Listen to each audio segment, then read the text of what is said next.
Hi, I'm Michael Bellamy, and welcome to High School Sports New York.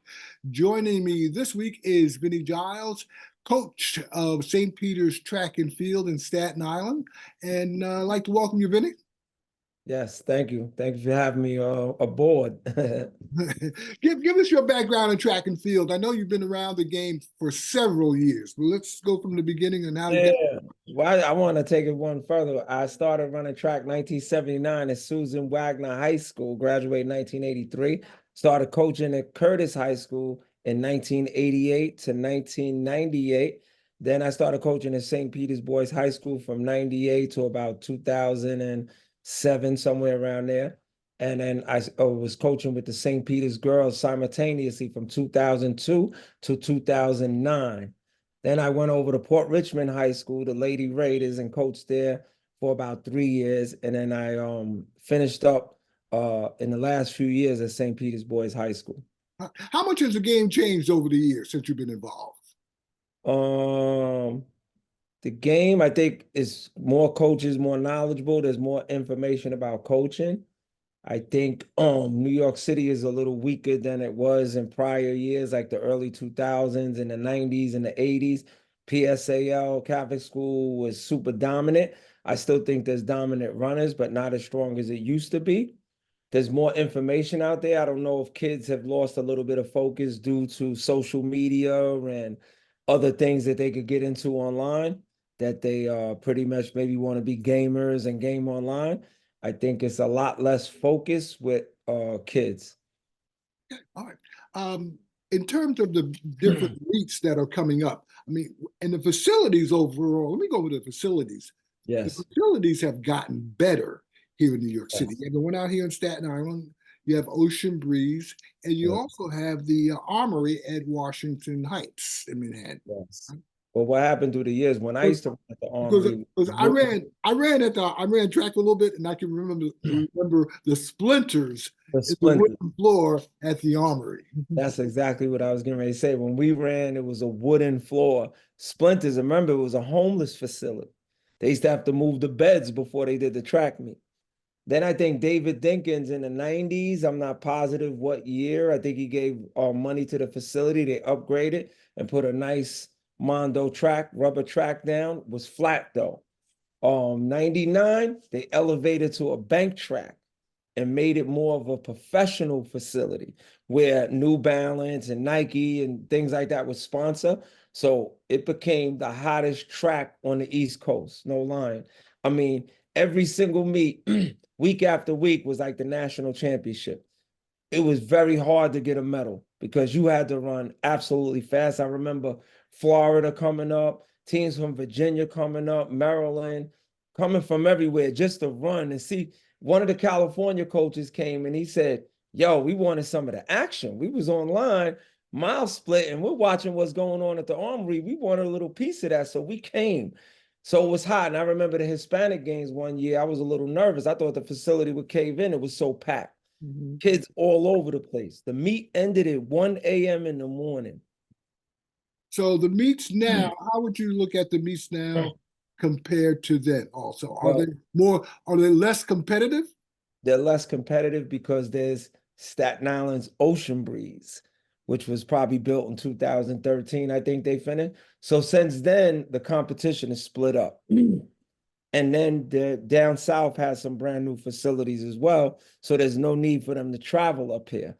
So the competition isn't as strong, though there's still some pretty great races. Bragging rights for Staten Island Ocean Breeze, that there's a world record that was done by Donovan Brazier, 600 meters, 113, Mhm. which was amazing for Staten Island to have that type of record set here in Staten Island. And also a thing move broke the American record for 600 meters, beating the professional. She was a high school girl, but What high school did she go to? she ran club. Club. Okay. She did not run high school because maybe they didn't think the high school coach could train her, because sometimes that's a problem. You know, you get a kid that's really good, the high school coach is not good, or, you know, the high school that never had that type of athlete.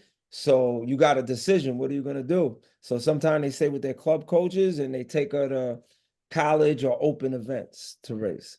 Looking at also the upcoming meets this year, indoor, what are some Mm. of the top meets? And real Well, quick, also, I want to go over a meet that I used to love to attend, also at Madison Square Garden, yes, the Melrose Games. yes, Now it's been sent to Washington Heights, right? The Armory. yes. It's still a great meet. Matter of fact, tonight was the Milrose Trials. They're gonna pick out the top relays for tonight. The Milrose Mile, the fastest person in Staten Island, I mean in New York City, which is the 55 meter. They decide all of that tonight at the Armory. It's going on right as we're speaking right now to Mhm. qualify for the Milrose game. Now, back in the days, as you said, Madison Square Garden, kids would kill to be on that relay just to say, I ran in the garden. That was one amazing. I mean, the lights, camera, action, NBC, ABC, whoever was covering the meet, it was lights, camera, action, and the kids felt great. It was like you was a celebrity that night. You got the tag around your neck to go walk downstairs and talk to the professional runners. It was amazing. Why the move from the Garden to Washington Heights? The attendance had dropped, maybe because of and you mentioned earlier when we was talking on the sidebar that maybe the athletes wasn't there no more, like Carl Lewis and Roger Kingdom and Skeets Nehemiah. The Mhm. competition was so that the garden would sell out. But toward the end of the Milrose, it was not too many people even in attendance, just the bottom rows. I know you don't at the national level or the global level. Do you see those personalities coming about again that we had back in the 80s and the 90s? Yeah, I mean, one of the biggest personalities in track was Usain Bolt. One of the greatest moments that he ever had was when he was getting interviewed, and then the national anthem for America came up, and he stopped the interview and saluted the flag. Forget about it. And then when he won races, the way he carried himself, he was a celebrity. Hmm. But there's celebrities on the track now. There's always going to be that. I just think back in the days it was different. Hmm. Maybe there was more rivalries between. Correct. You had Nehemiah, you had Roger Kingdom, and you had the Yeah. late Greg Foster. But I want to switch back to the high school scene. Last year, as far as uh, in the PSAL, Susan Wagner High School has won the title last year, and they've I won got that it wrong. back I got that wrong. They ran in 2018. right? They're always a competitor in the game because I had to go do my research. They won like maybe 8 to 9 PSAL borough championships. I think maybe they have like 3 city championships. But Hmm. they have been a dominant team over the last several years on the track overall. I mean, they won a lot of events last year. They had the top miler in the city who broke Charlie Masala's record. I don't know if you know Charlie Masala. He's one of Staten Island's greatest.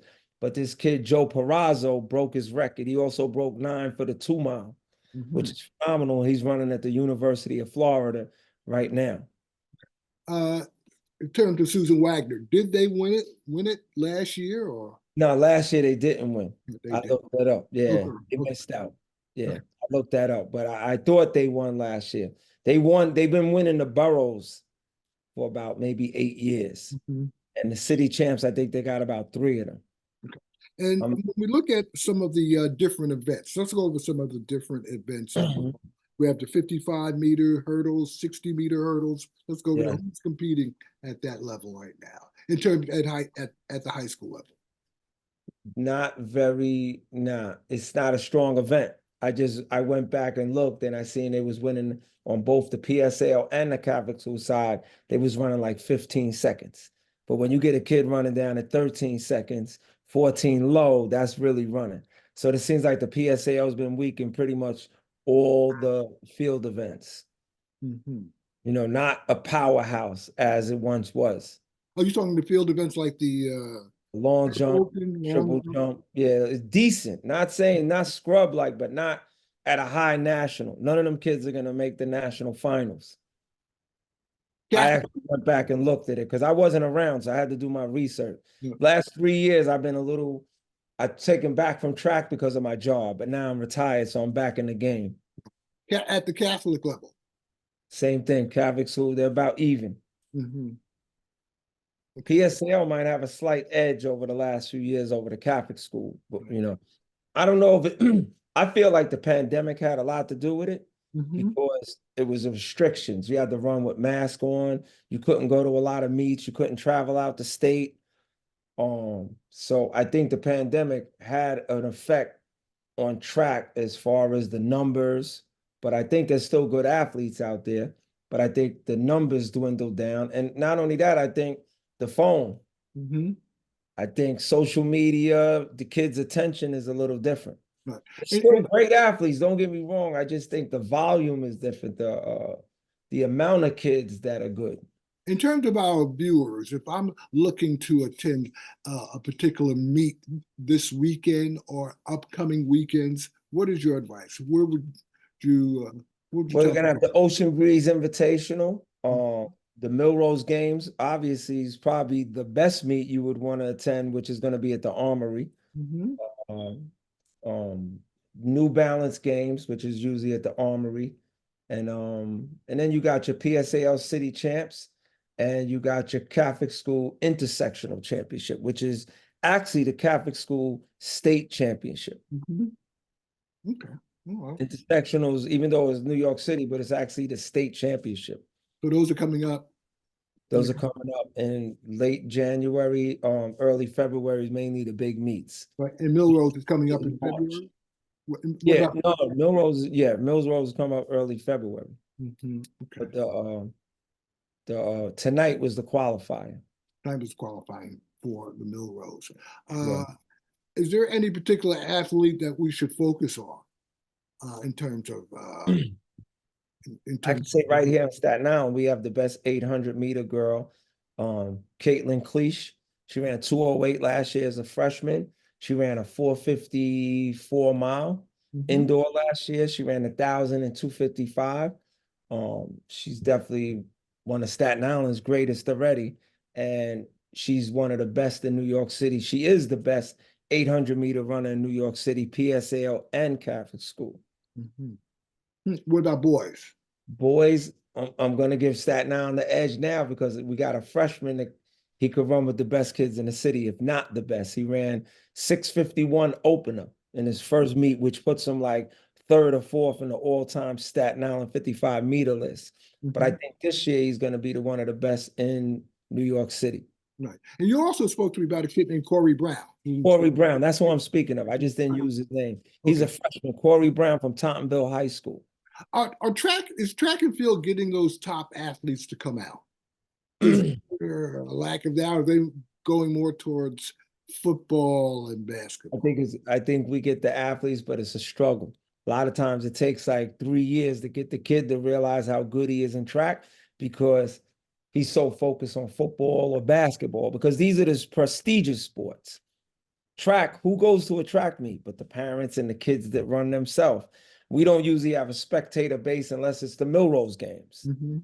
Pretty much most of the meets are the parents, family members, and your actually teammates. Mhm. So it's packed. Track might have the most numbers, right? At a track meet, we could have 200 teams. That could be a couple of thousand kids at one track meet. A football game's not doing that. No. In terms of culture, as far as the Jamaicans dominate, right? Yeah, because they have a bigger love and they have, And even at the local level, at the high school level, they dominate. yes, even when they come to New York, a lot of Jamaicans come here and they run at different PSAL schools more than Catholic schools, but they have a culture of track and field over there. So it's like kids want to be on that team or they want to try out. Kids here tend to go toward basketball, football, and then when maybe a track coach spots that talent, we may chase them and teach them that they could be good in the sport. But initially, especially I coach young kids as well.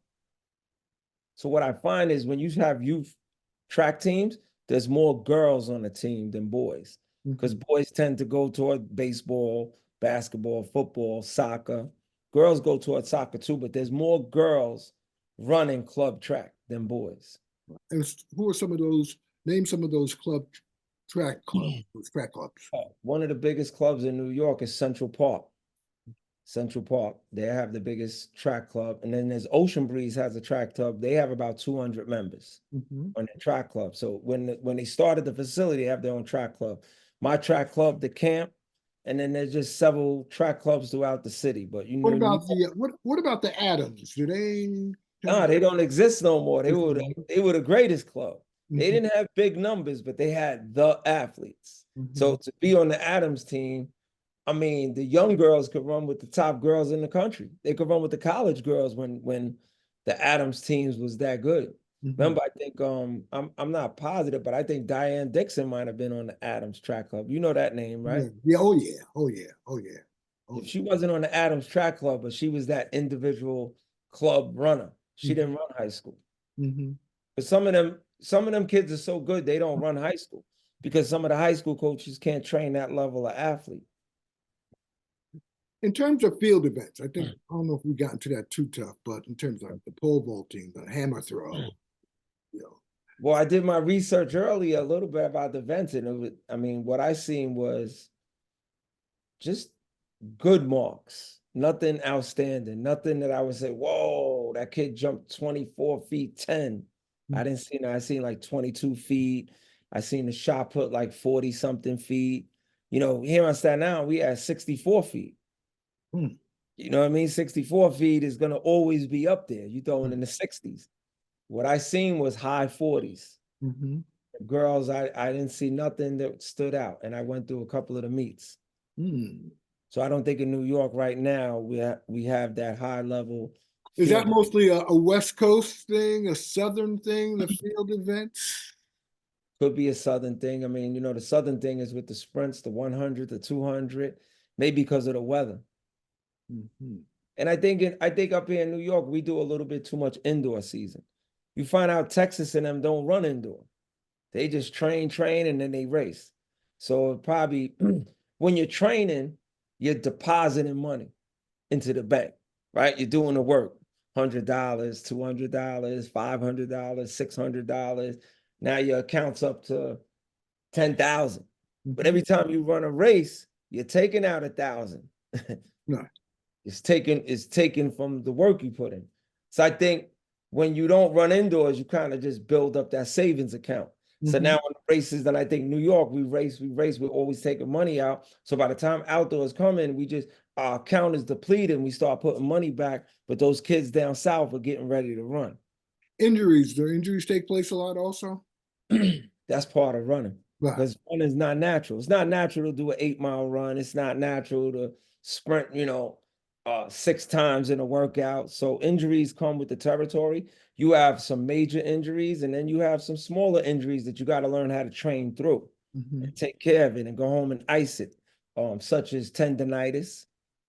You got tendonitis if when you warm up, it hurts. But then once you warm up, it didn't hurt. And then when practice is over, it hurts again.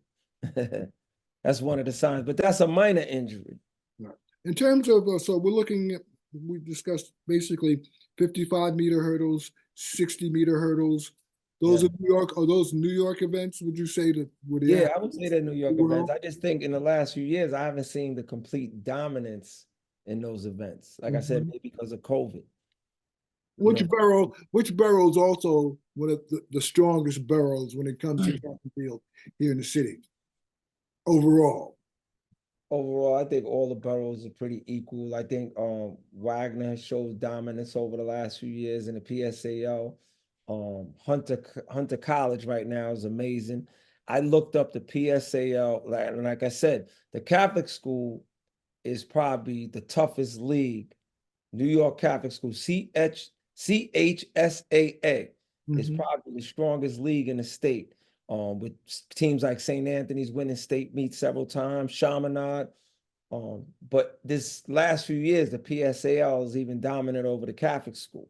Because I looked at it, they had 15 runners going to 17 minutes, 2 runners going to 16 minutes, and a bunch of runners running 16 low at Van Cortlandt, which is exceptional.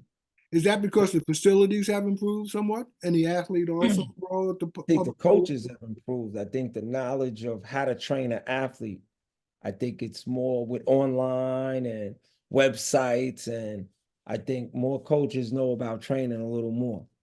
Okay. I All right. think the athlete, though, has dropped down. Like I said, through the phone, social media. I think a lot of focus is not there for All the right. athlete. We're going to take a break, Vinny. We'll be right back right after this. Okay. In case you want to reach out to us, you can reach out to us at hssny1 at yahoo.com. hssny1 at yahoo.com. All right, we're back. Vinny, in terms of if people like to reach out to you for advice on track and field, how can they reach out to you? And Facebook is my main, that's the main, I guess, channel or social media that I use. You could meet me at Vincent Giles on Facebook, Mhm. Vincent Giles, Giles on Facebook, and on Instagram is DJ Thriller, because I DJ. I probably should have made a coaching Instagram, but I really wanted to start DJing, but I do use it more for coaching. So it's DJ underscore Thriller, because I DJ as well. That's what I do on the side, make some money. And again, the top meets that we should be focusing on as far as the viewership. What I say at this point is the Milrose games, Mhm. and then the city championships and nationals. Okay. All right. New York State Championship, which is at Ocean Breeze. Okay. Thank you. Thanks for coming on. And we will continue to stay in touch Yeah. throughout the indoor and outdoor season. Right? Yes, I appreciate that. Right. That's a wrap up for High School Sports New York. I'm Michael Bellamy. Take care and have a safe week.